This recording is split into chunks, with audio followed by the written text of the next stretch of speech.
Welcome back to new blog. সকালে ভালো আছে, আমিও খুব ভালো আছি। আমার এই যে কার্টুন দেখছি, আমার স্নান কমপ্লিট হয়ে গেছে। আজকের ব্লগটা বেশি তাতেই শুরু করতে পারিনি, দেরি করেই শুরু করেছি।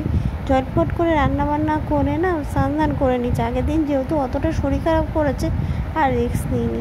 এখানে নিম বেগুন আছে, এখানে দুরকম ভাজা আছে, ডাল করেছি, লাউ ডাল গরমে। আর এখন আমি চালটা ধুয়ে ভাতটা বসাবো, খাবো একটু পরে। অত খিদা পায়নি আমার,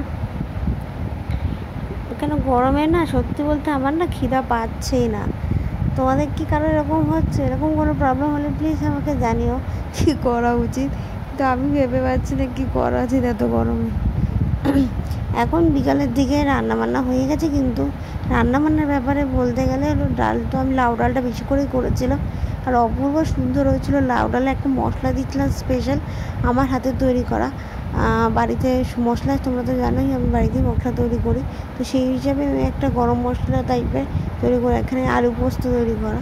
কারা আলু পোস্ত খেতে ভালোবাসো অবশ্যই কমেন্ট করো। আমি দীর্ঘ 1 থেকে 1.5 বছর পর আলু পোস্ত খাচ্ছি, কারণ আমি বলেছিলাম আমার বর আলু পোস্ত খেতে ভালোবাসে না, ওর মনে হয় মুখে কিছু বলছে, কিন্তু আজকে পোস্তটা খুব সুন্দর করে বেটেছি।